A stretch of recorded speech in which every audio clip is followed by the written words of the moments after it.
What's up, fight fans? This is Kurt DeVille with Counterpunch Boxing News, and I just finished rewatching the Jaime Munguia versus Dennis Hogan fight, and it was a good fight. Dennis Hogan, first of all, I got to take my hat off to him because he was a person that had a game plan. He boxed when he needed to box. Um, he scored when he needed to score up until the last round. But for the most part, he came in well conditioned. He had 6 week training camp with Jesse Vargas. That's a good sparring partner for Jaime Munguia because of the way they fight. They have similar style. Just Munguia is more of a polished puncher than Vargas is, but still, it's good sparring, good preparation. Uh, he hit Jaime with the better shots. And they necessarily weren't the bigger shots, but it didn't matter. They were the better shots. It definitely got Jaime Munguia's attention.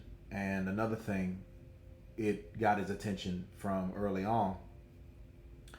The inexperience of Jaime showed, the hitting behind the head and, the frustrating gestures that he was showing. You know, you could tell from frustration purposes he was definitely, you know, um, getting discouraged from the holding. And then when he wouldn't hold, he would move and he would counter. He would either catch and shoot or he would come in. Hogan positioned his right hand, so he started coming over the top. So when he started coming over the top, Jaime was weary of that. Okay, then every so often he would shoot it straight up the pipe. It would catch Jaime, and that actually buckled him in the 10th round. Okay, um, then he started following with the same process with the left hook. Then he started throwing a body punch to the right. Jaime Mugia, no head movement, wasn't using his jab. Um, Mr. Alcazar, he was supposed to come in to tweak something of Jaime, but the problem is with Jaime, he's still trainable, but he's turning into a pattern where he's relying too much on his brute power. Where he can't do that with guys that are more seasoned. Like Hogan. Look at Hogan. You can tell Hogan knew what he was doing in each and every round except the 11th and 12th.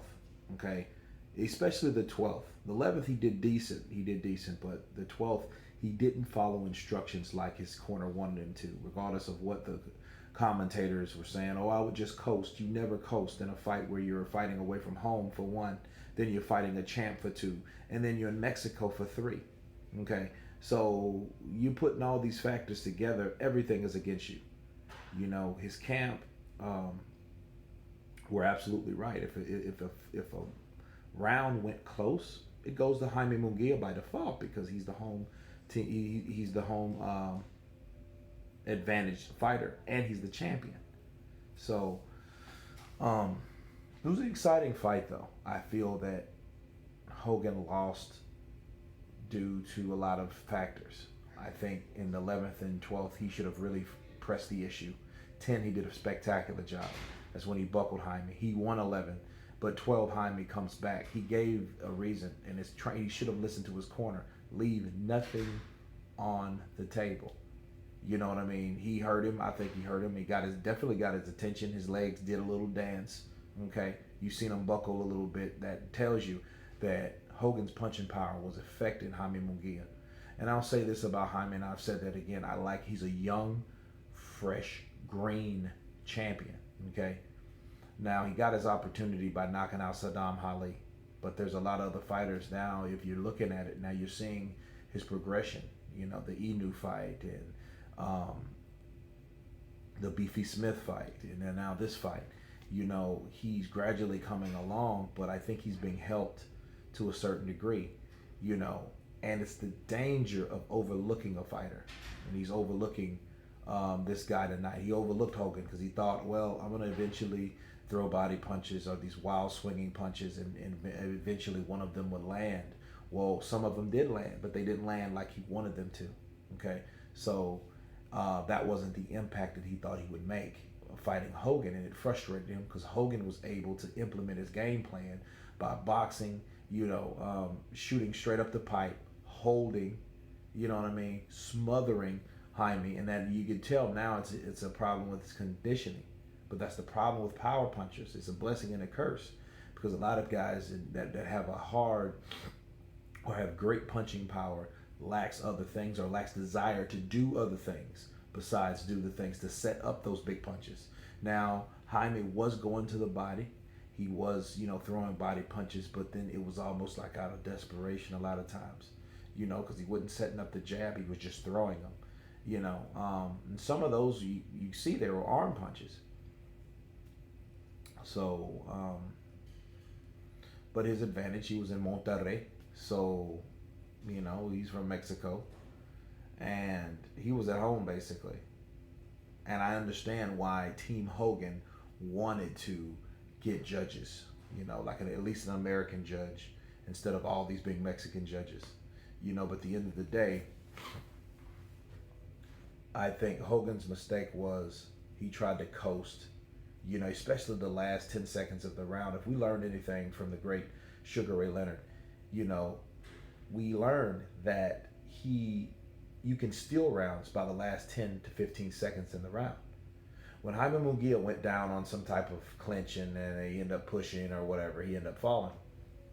When he got up, Hogan could have stole that round by just simply blitzing him, showing him, showing him, hey, I'm well conditioned, I can fight too, I'm going to leave everything in the ring, going after Jaime Munguia. Because when he attacked, and he got Jaime Munguia's attention. And the thing about Jaime, and I said this before, guys, about Jaime Munguia, he is going to have to stop keeping his mouth open during exchanges. If you see, I don't know, that could be another sign of conditioning, If you look, his mouth is like this the whole fight. Dude, someone is going to break his jaw, especially if he goes to 160 with that shit. Someone needs to teach him how to breathe through his nose. Because that's what I'm looking at. That's a bad habit. I see people do that all the time. Maybe it's a habit of his, just walking around with your mouth open. But people do that, right? But he does that in the ring, and that's very dangerous, especially if he's taking punches like that. I don't see that looking good for him. I think he needs to close his mouth, learn how to breathe through his nose, and protect himself more, and learn some damn head movement. Because these guys like Golovkin or even Jared Hurd, that will be a good fight, but he will break down Jaime Munguia. And Oscar De La Hoya knows I'm not putting him in there with a fighter like that. So he's going to carefully bring him along, because I think he's still only 21 years of age. And this should be a learning process to him, hopefully, because here's the deal. You could either cripple a fighter by protecting him, or you could help a fighter by giving him his first, or allowing him to get his first loss. See, maybe if Jaime wouldn't have been at home, maybe if Jaime didn't have the great Oscar De La Hoya as a promoter, maybe those scorecards could have went another way, But inside the ring, I think Paul should have done more. Dennis should have done more than what he did. Coast and hold and hit behind the head, and and all them guys sharing rabbit punches. No, he shouldn't have done that. He should have went balls to the wall, showed the judges, hey, I'm here to fight. I'm here to take out your champion, and that should be it. But Jaime, he has a long way to go. He did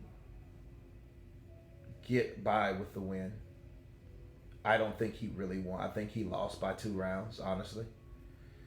But that's my opinion. That's how I scored it.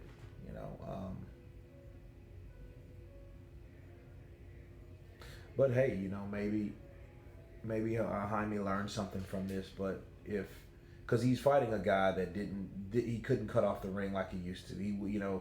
Beefy Smith was a different type of fighter. Beefy Smith stayed too long in exchanges and allowed Jaime Munguia to counter with those hooks and stuff like that. But Hogan's not there to hit like that.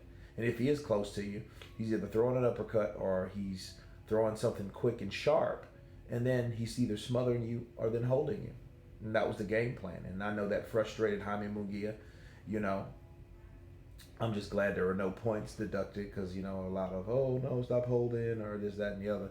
I know that was going on, and that could have happened due to the referee's discretion. So I'm glad that didn't happen. But, you know, really all this does is raises Dennis Hogan's profile because this was his biggest platform. He was fighting on the zone in front of millions of subscribers.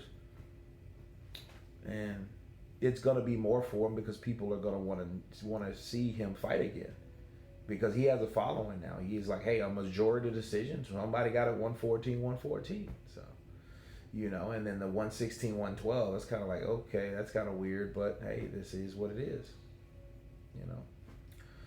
But anyway, that's me wrapping it up on Jaime Munguia versus Dennis Hogan. You guys tell me who you thought won. Of course, please subscribe. And you guys been Counterpunch. Peace.